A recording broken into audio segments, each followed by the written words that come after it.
Mais uma vez, caros alunos e alunas, bom dia, boa tarde, boa noite, dependendo do momento que você estiver assistindo essa gravação.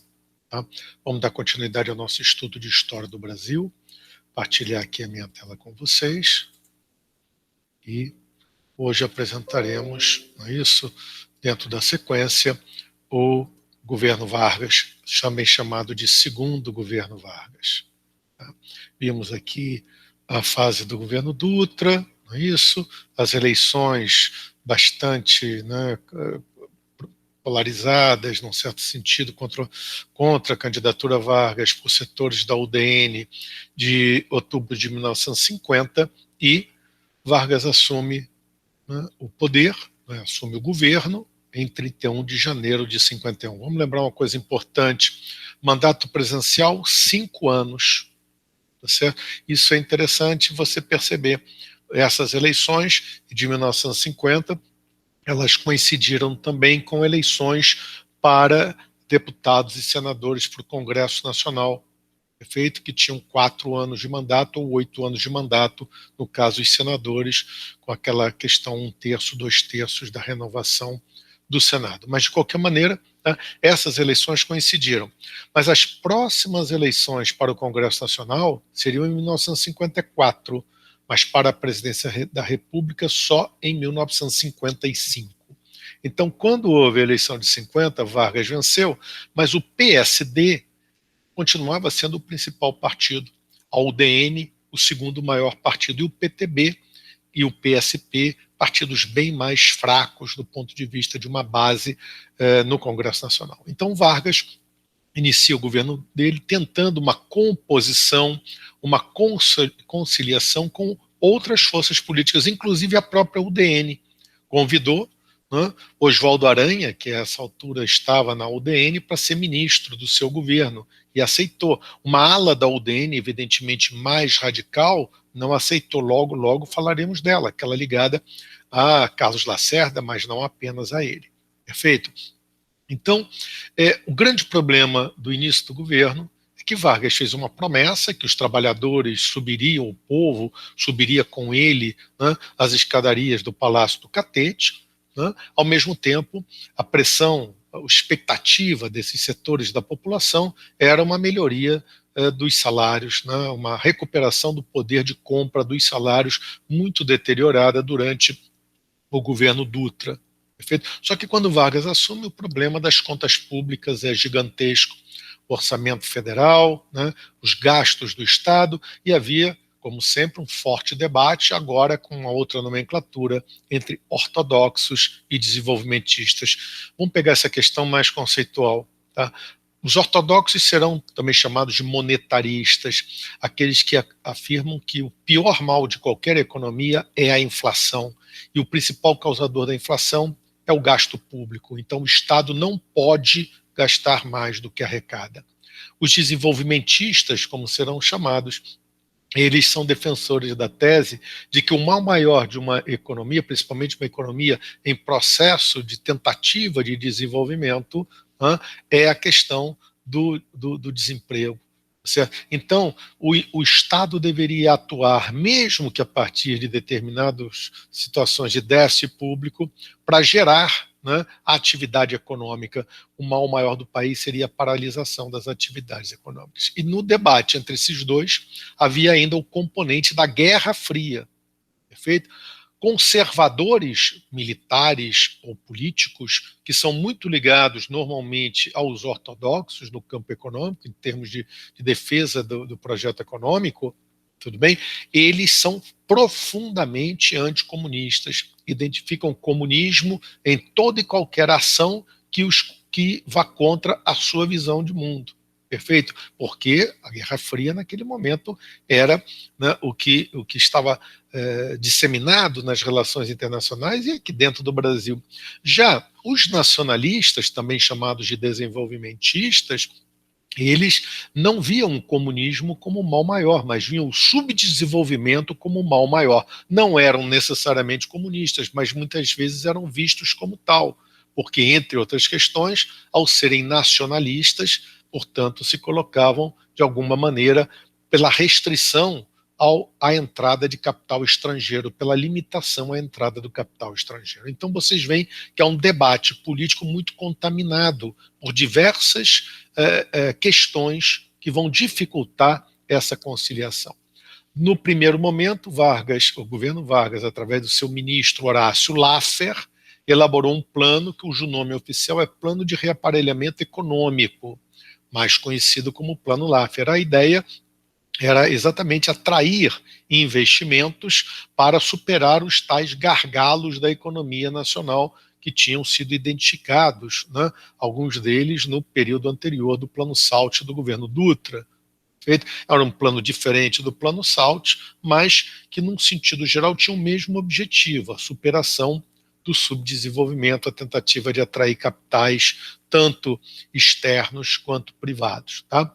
Ao mesmo tempo, a ala nacionalista, dentro do campo econômico do governo, conseguiu a criação do Banco Nacional de Desenvolvimento Econômico, o BNDE, que posteriormente, aí já no governo militar, ganhou um S de social, é o atual BNDES, era um banco para financiar a indústria nacional, os empresários brasileiros que quisessem, né, criar, né, fundar ou desenvolver a sua indústria, as suas fábricas.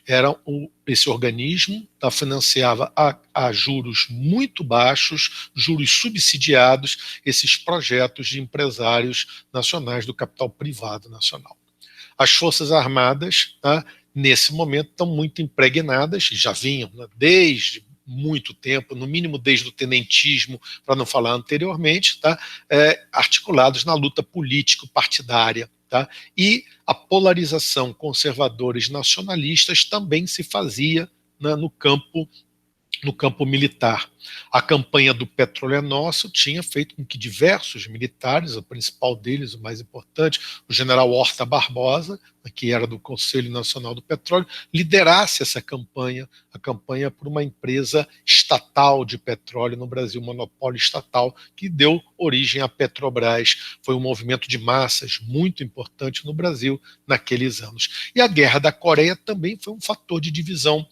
Por que a campanha do petróleo foi um fator de divisão? Porque muitos militares eram contra, né, a estatização, o monopólio, achavam que o capital privado poderia, inclusive estrangeiro, muitos deles poderia atuar exatamente para superar mais rapidamente, com mais recursos, as carências brasileiras nesse campo.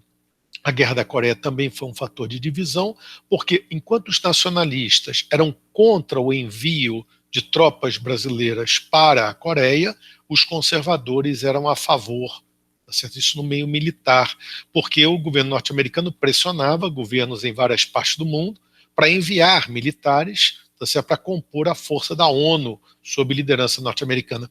O governo Vargas resistiu a essa pressão, não foram enviadas tropas. Porém, dentro do clube militar, que era um organismo que congregava os oficiais militares brasileiros, a Cruzada Democrática, uma chapa conservadora, anticomunista, favorável ao envio a tropas da Coreia, venceu as eleições em 52, tirando uma diretoria que até então era ligada aos nacionalistas, tudo bem? Então, mostrava que a oficialidade brasileira, ou parte considerável dela, né, se colocava em oposição a políticas do governo, em oposição à questão da Petrobras, em oposição ao não envio de tropas à Coreia. Isso gera problemas, evidentemente, para Vargas na sua relação com os setores militares.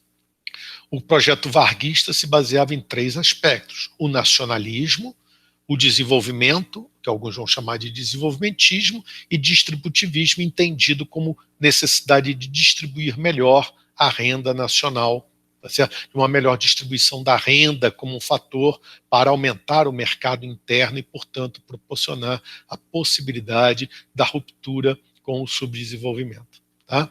A lei de remessa de lucros é uma lei que limita a remessa de lucros de empresas estrangeiras para o exterior, portanto nacionalista. A Petrobras também é um projeto, evidentemente, do nacionalismo e do projeto de desenvolvimento por essa vertente, E a Eletrobras, o projeto da Eletrobras da criação de uma estatal para a questão da energia elétrica no Brasil, ao ser mandado para o Congresso, era mais um elemento que os conservadores, que os ortodoxos criticavam na ação do governo Dutra, entendendo que o Estado não deveria atuar nesses setores. Perfeito?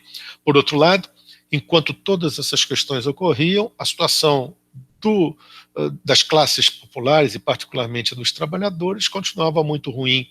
O aumento do custo de vida levou a uma agitação do meio sindical. Vargas, né, não tinha como, naquele primeiro momento, pelo menos era o que ele colocava, diante do problema das contas públicas, atuar de forma mais incisiva. Isso levou no ano de 53 a duas greves importantíssimas, uma em São Paulo, a greve dos 300 mil, que começou no setor têxtil, e depois a greve dos marítimos, que paralisou, né, o comércio, enfim, os barcos comerciais que faziam, né, navegação de capotagem no Brasil, dificultando ou podendo criar fortes problemas para o abastecimento de diversas áreas do país. Diante dessa pressão, Vargas tirou o ministro do Trabalho, da época, Segadas Viana, e colocou no seu lugar um jovem advogado chamado João Goulart, mais conhecido como Jango. Tá? E daí vai surgir, né, o começo de uma crise mais forte, né, devido à atuação do ministro nesse momento da vida nacional. Perfeito? Aqui nós vemos fotos sobre as eleições do Clube Militar, perfeito? A vitória da Cruzada Democrática. Né? Aqui, a greve em São Paulo. O Partido Comunista tinha um jornal, alguns jornais legais, embora o partido fosse ilegal, teve importante participação na organização dessa greve, que foi reprimida, né, pelo governo, perfeito? E aqui, né, os marítimos fazendo a declaração do porquê entravam em greve, perfeito? Uma das questões chaves, o problema dos reajustes salariais. Né? Aqui a campanha do petróleo, que se disseminou por todo o país, perfeito? Inclusive gerando confronto e com, inclusive, mortes, tudo bem?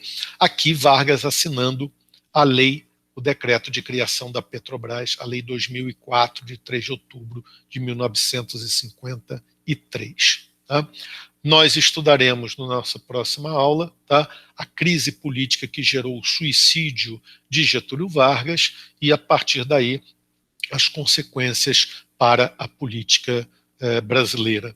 Perfeito? Um momento de extrema radicalização política no Brasil, aquela que levou à crise e ao suicídio do presidente Getúlio Vargas. Com isso, me despeço de vocês, agradeço a paciência de terem escutado essa gravação e visto essa gravação. Espero que tenha sido útil. Saúde e paz para todos é o que eu desejo.